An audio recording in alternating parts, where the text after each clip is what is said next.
La paz de Dios, amados hermanos. Tengo la bendición de compartir con ustedes la escuela dominical que podemos encontrar en la lección 4 de Evangelismo de la Nueva Raza, que tiene como tema cómo evangelizar a personas con un espíritu opuesto a Dios. El pasaje bíblico lo podemos encontrar en Filipenses capítulo 2 del versículo 9 al versículo 11.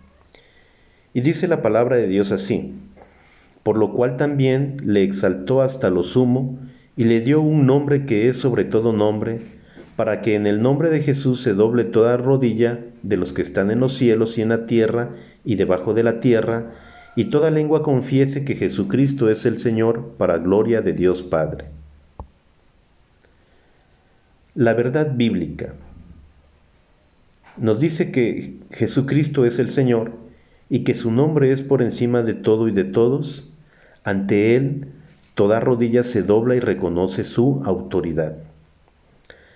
La verdad bíblica aplicada nos dice que esta enseñanza que vamos a ver el día de hoy debe llenar nuestra alma de paz y seguridad ante la grandeza y la autoridad de nuestro Dios sobre todo lo creado, incluyendo el poder de las tinieblas.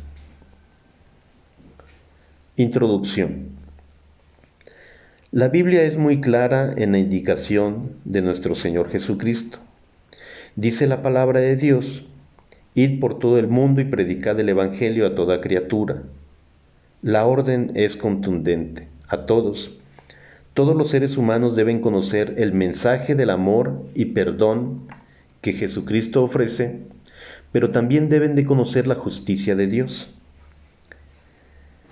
En el mundo hay personas que están involucradas en actividades relacionadas con un espíritu totalmente opuesto a Dios, y es el poder de Satanás y sus demonios. ¿Cuáles son estas actividades? Como por ejemplo es la brujería, la santería, el culto a la muerte y el satanismo. Las personas se involucran en estas actividades por diversas razones. Algunos la inician por curiosidad. Ellas los ven como un juego, por ejemplo, la lectura de las cartas, la ouija, la lectura del café o de la mano.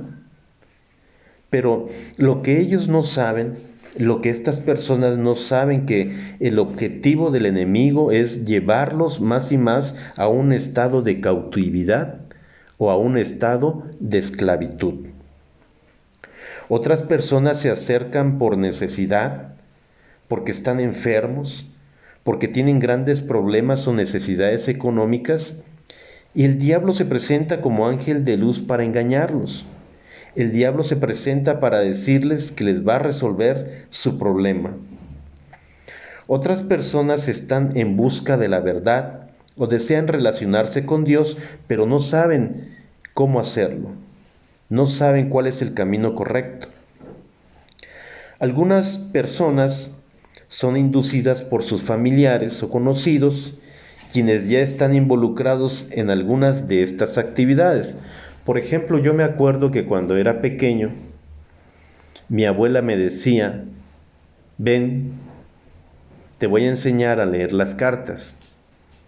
Yo me acuerdo que mi abuela echaba las cartas, como se dice, y muchas personas la visitaban, personas que eran vecinas, personas que eran amigas, amigos de la familia, y estas personas iban con alguna necesidad o simplemente querían saber qué era lo que el destino les ofrecía, qué les deparaba el destino.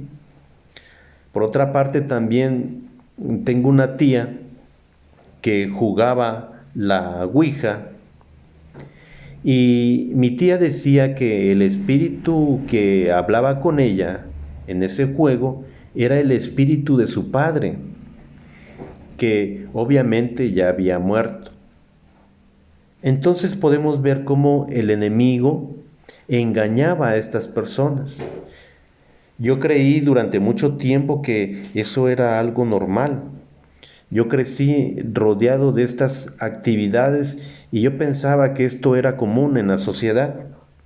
Pero cuando me acerco a la palabra de Dios, cuando empiezo a conocer un poco de las escrituras, yo me doy cuenta que esto es abominación para Dios.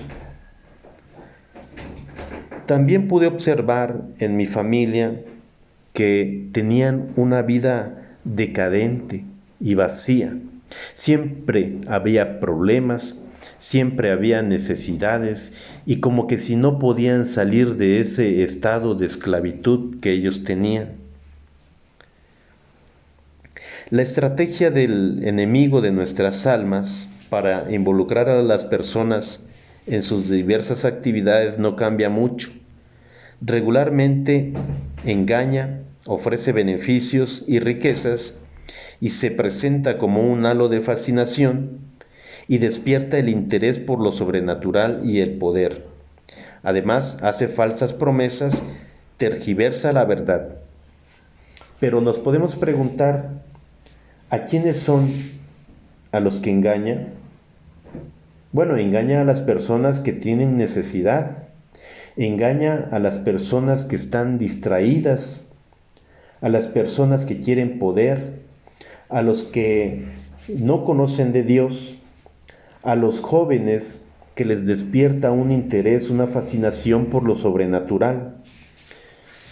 Nosotros, amados hermanos, como padres cristianos, debemos de cuidar que nuestros hijos no sean seducidos por estas actividades, ya que el enemigo es tan sutil que quiere entrar a los hogares cristianos a través del Halloween, a través de las caricaturas, a través de los videojuegos.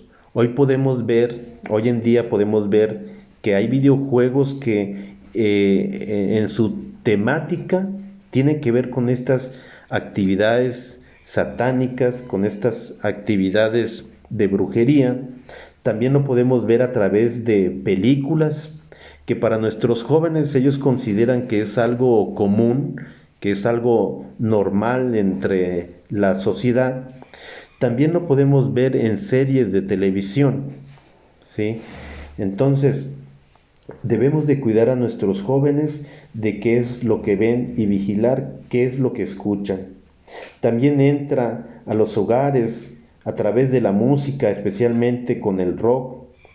Y son cosas que pueden cautivar el corazón de nuestros jóvenes o apartarlos del camino correcto de nuestro Señor Jesucristo. Una de las actividades, por ejemplo, es la brujería. La brujería se define como el conjunto de conocimientos y prácticas mágicas que influyen en el curso de los acontecimientos o la voluntad de las personas. También se le considera como el arte de invocar espíritus para un fin. La historia, a través de la humanidad, nos muestra que estas prácticas ya son muy antiguas y ha estado en diversas culturas a lo largo de la historia con acciones y formas variadas. Podemos ver, por ejemplo, cuando Moisés se presenta a Faraón, también se enfrenta a unos hechiceros. En Éxodo capítulo 7, versículo 11 nos dice, entonces llamó también Faraón a sabios y hechiceros, e hicieron también lo mismo los hechiceros de Egipto con sus encantamientos. Pero Dios advirtió al pueblo de Israel que estas prácticas eran abominables. Dice la palabra de Dios en Éxodo capítulo 22, 18. Le dice el Señor al pueblo, a la hechicera no dejarás que viva. También en Levítico 20, versículo 6 podemos encontrar que nos dice la palabra de Dios, y la persona que atendiere a encantadores o adivinos para prostituirse tras de ellos, yo pondré mi rostro contra la tal persona y le cortaré dentro de su pueblo. Ante Dios, esta práctica tiene consecuencia. Lo podemos ver en Apocalipsis 21, versículo 8. Dice la palabra de Dios así: pero los cobardes e incrédulos, los abominables y homicidas, los fornicarios y hechiceros, los idólatras y todos los mentirosos tendrán su parte en el lago que arde con fuego y azufre, que es la muerte segunda. Entonces podemos ver cómo estas actividades Dios las reprueba, las abomina y condena estas prácticas. Y el fin de estas personas que hacen estas actividades, pues es la muerte, dice la palabra de Dios. Por otra parte, también podemos ver la santería. La santería es una religión que tiene sus orígenes en la religión yoruba, practicada por pueblos africanos. Su origen data que, al ser transportados a América durante la época colonial, hace una fusión de sus creencias con la religión católica. En sus prácticas está, por ejemplo, la adivinación, la creencia en espíritus buenos y malos y el sacrificio de animales. Recuerdo que cuando nosotros vivíamos en la ciudad de Chilpancingo, Guerrero, teníamos a una vecina que se dedicaba a estas cosas. Nosotros veíamos cómo llegaba mucha gente de dinero a verla. También veíamos cómo la gente la buscaba mucho, ¿sí? Era porque ellos tenían una necesidad, porque ellos querían probablemente tener cosas materiales, querían tener de una forma fácil poder, ¿sí? Entonces a esta persona la buscaban mucho. Por otra parte, dice, las personas deben de buscar y consultar primeramente al Señor. En Isaías 8, 19, 20 dice: y si os dijeren, preguntad a los encantadores y a los adivinos que susurran hablando, responded, ¿no consultará el pueblo a Dios? ¿Consultará a los muertos por los vivos? A la ley y al testimonio, si no dijeren conforme a esto, es porque no les ha amanecido. Entonces nosotros, amados hermanos, que conocemos la verdad, que conocemos la palabra de Dios, nosotros debemos de consultar ¿a quién?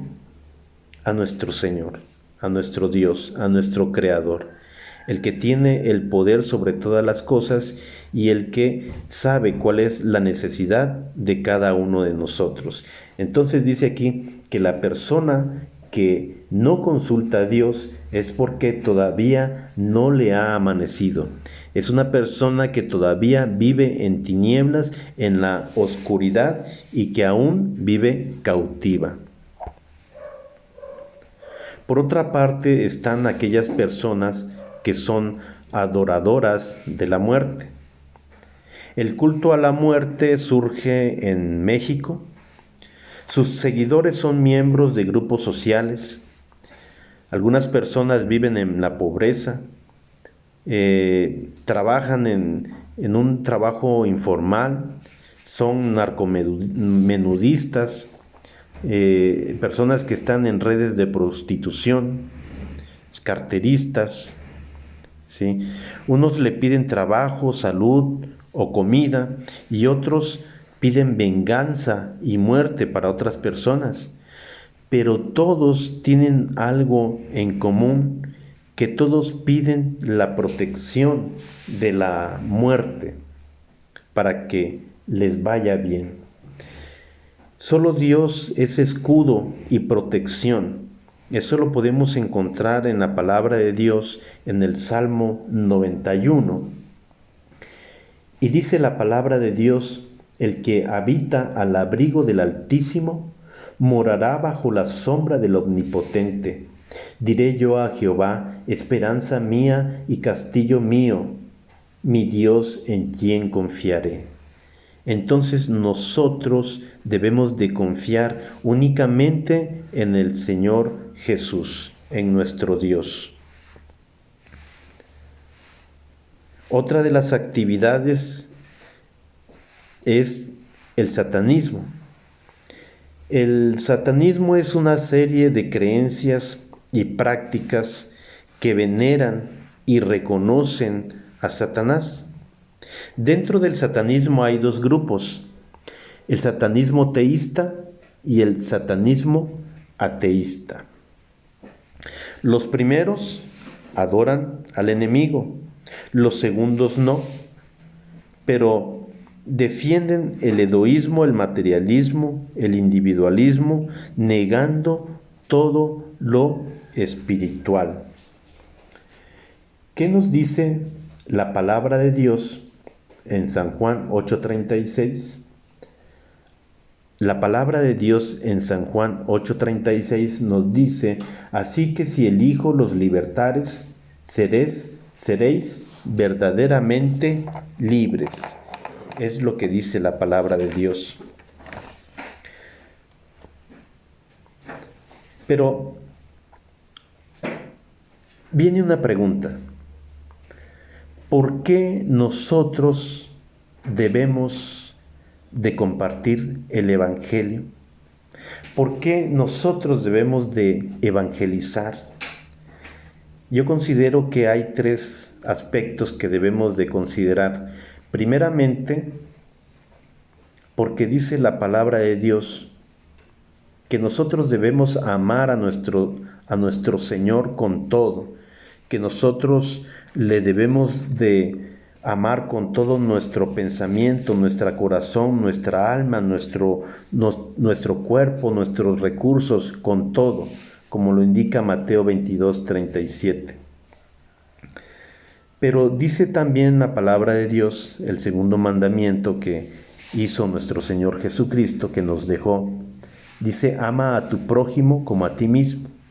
Eso lo podemos ver en Mateo 22, versículo 39.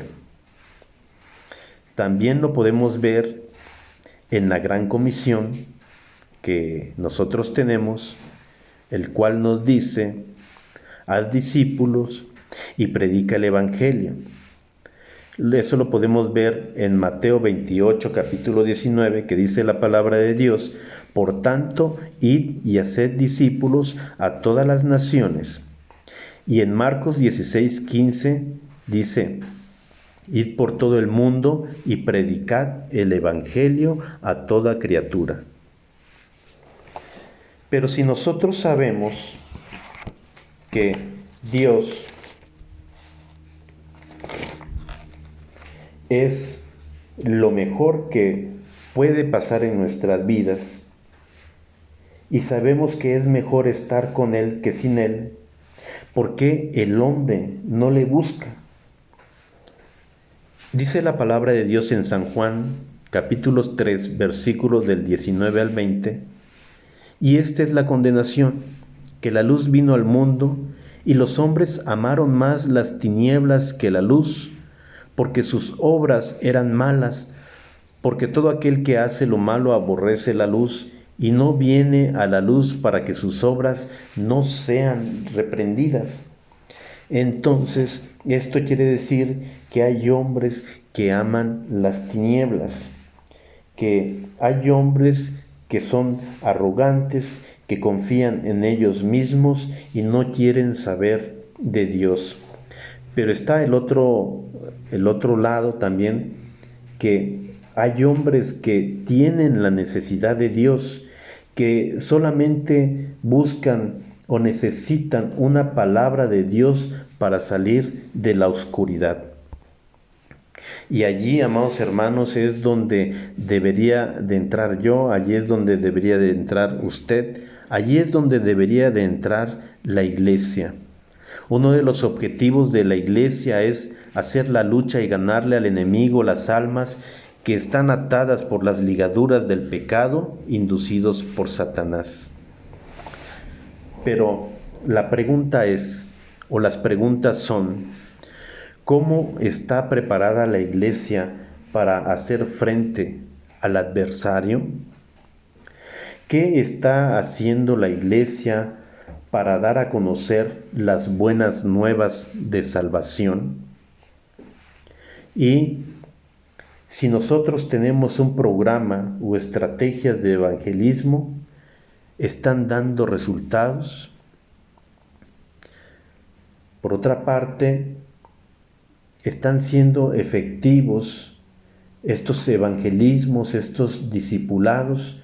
¿Son sólidas las enseñanzas? ¿La gente está convencida de querer seguir a Cristo o únicamente lo acepta por salir de su necesidad en ese tiempo de tribulación? O quizás es necesario hacer una pequeña pausa y hacer un análisis, un diagnóstico y preguntas en lo personal o como iglesia, si estamos haciendo las cosas bien o estamos haciendo las cosas mal. ¿Con qué nos enfrentamos, amados hermanos? ¿Y cómo nosotros estamos preparados para hacer frente? ¿Con qué nos enfrentamos? Dice la palabra de Dios en Efesios 6:12, contra principados, contra potestades, contra los gobernadores de las tinieblas de este siglo, contra las huestes espirituales de maldad en las regiones celestes. Con esto nos enfrentamos, amados hermanos, y la pregunta es, ¿cómo está usted preparado? ¿Cómo estamos preparados? ¿Cómo está preparada la iglesia?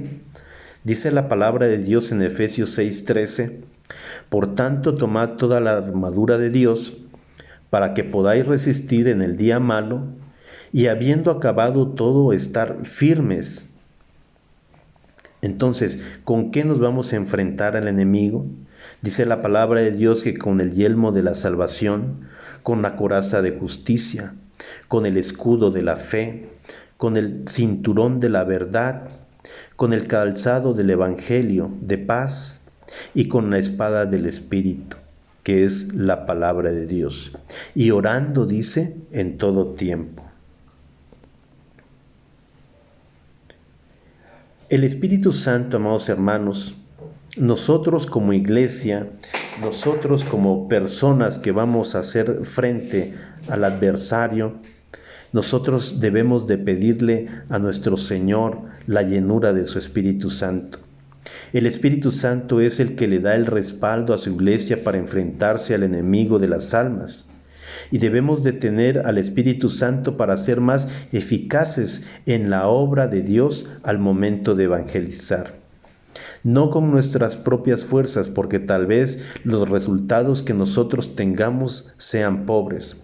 Pero si nosotros tenemos el respaldo del Espíritu Santo, la llenura del Espíritu Santo, nosotros vamos a poder hablar con denuedo la palabra de Dios y la semilla va a ser dejada en tierra fértil.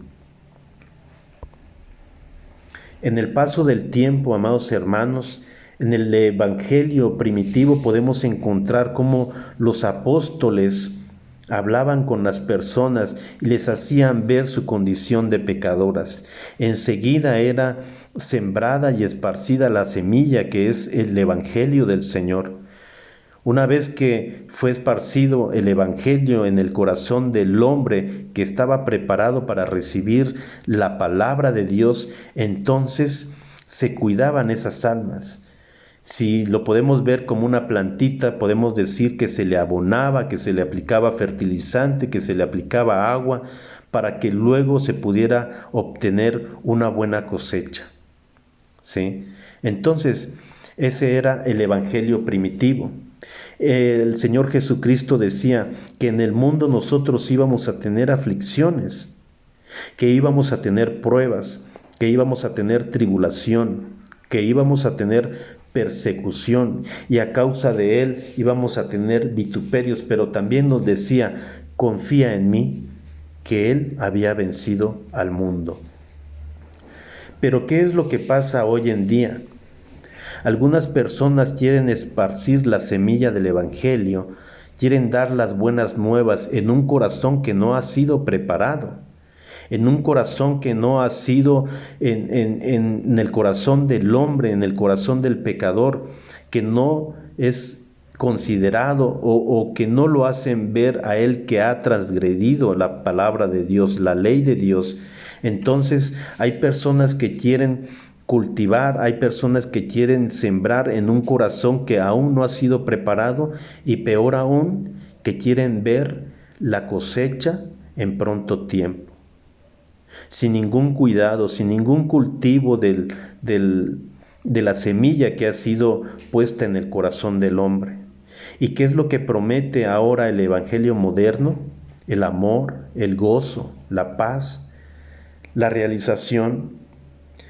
Algunas personas dicen que Jesucristo mejorará tu vida económica, que todo será felicidad, pero ese es un resultado después de haber aceptado al Señor Jesucristo. Primeramente nosotros debemos de reconocer nuestra condición de pecador, y esos resultados, el fruto del amor, el gozo, la paz, ¿sí? Eso viene después cuando nosotros hemos aceptado a nuestro Señor Jesucristo como único y suficiente Salvador.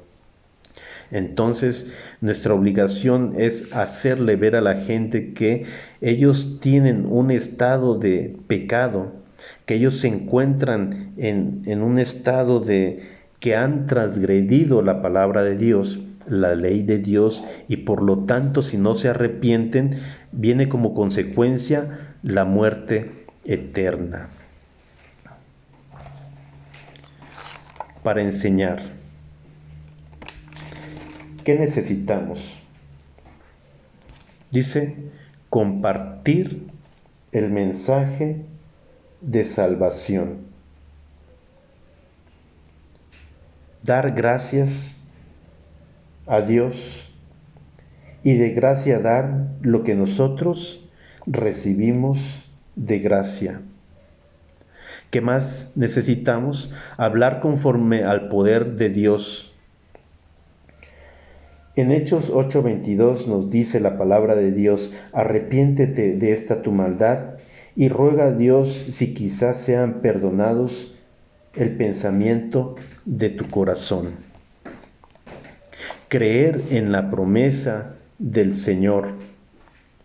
Dice la palabra de Dios: en mi nombre echarán fuera demonios, hablarán nuevas lenguas, tomarán en las manos serpientes, y si bebieren cosas mortíferas no les hará daño. Sobre los enfermos pondrán sus manos y sanarán. No vamos solos, hermanos, ni con nuestras propias fuerzas, sino que vamos con el respaldo de Dios para compartir el Evangelio. Permitir que el Espíritu Santo nos dirija. Si el Espíritu Santo nos dice que avanzamos, avanzamos. Si seguimos, seguimos. Si el Espíritu nos dice que hagamos un alto, nosotros debemos de hacer un alto. Pidámosle a Dios la sencillez, pidámosle a Dios la sensibilidad para escuchar la palabra y que hagamos de acuerdo a los propósitos de Dios. Que no sea lo que nosotros querramos, o que no sea donde se me haga más fácil compartir la palabra, sin importar los resultados. Despojar nuestro corazón de todo miedo, porque mayor es el que está con nosotros que el que está en el mundo. Saber que al Señor se interesa por esas personas, por el alma de esas personas. Discipularlos con la palabra de Dios, discipularlos con la ayuda del Espíritu Santo para que la palabra de Dios sea en el corazón de cada uno de ellos y ellos tengan un genuino arrepentimiento. También debemos de brindarles consejería, porque muchas veces ellos necesitan que nosotros, a través de la palabra de Dios, les indiquemos cuáles son las cosas que agradan a Dios. Para instruir, nosotros nos debemos de preparar, nosotros debemos de escudriñar la palabra de Dios y pedirle a Dios que nos haga un cristiano en la autoridad de su Espíritu. Conclusión. Jesucristo es grande y poderoso. Solo Él puede liberar a los cautivos por el diablo. Vivamos en Cristo y tendremos la seguridad de su paz, amparo y protección. Quiero leerles, amados hermanos, en Lucas capítulo 4, versículo 18, dice la palabra de Dios de esta manera. El Espíritu del Señor está sobre mí por cuanto me ha ungido, para dar buenas nuevas a los pobres. Me ha enviado a sanar a los quebrantados de corazón, a pregonar libertad a los cautivos y vista a los ciegos, y a poner en libertad a los oprimidos, a predicar el año agradable del Señor. Es lo que dice la palabra de Dios. Que Dios les bendiga.